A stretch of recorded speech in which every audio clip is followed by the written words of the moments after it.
Hello viewers, চলে এসেছি আবার একটি নিউজ নিয়ে। এবছর একের পর এক তারকা বিয়ের পিঁড়িতে বসেছে। কাঞ্চন থেকে অনুপম, সকলেরই বিয়ে হয়েছে এবছর এই মাসে।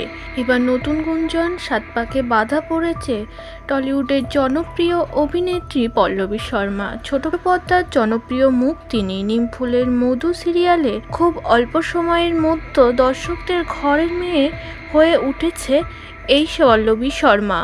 জমজমাট এই সিরিয়াল। তবে নতুন গুঞ্জন, এই নায়িকাও নাকি এ মাসেই বাধা পড়েছে সাত পাকে। এই সত্যতা যাচাই করতে পল্লবী শর্মাকে ফোন করা হয়। তার কাছ থেকে আসল সত্যিটা জানতে চাওয়া হয়। তিনি জানিয়েছে, যদি বিয়ে করি তাহলে সবাইকে জানিয়েই করব।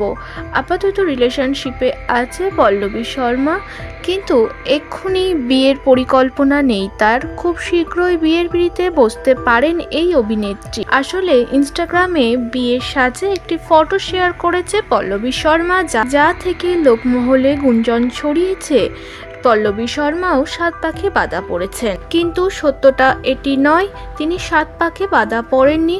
মূলত ফটোশুটের কারণেই বিয়ের কনের সাজে দেখা গিয়েছে পল্লবী শর্মাকে। আপাতত নিজের বর্তমান সিরিয়াল নিমফুলের মধু নিয়ে ব্যস্ত অভিনেত্রী।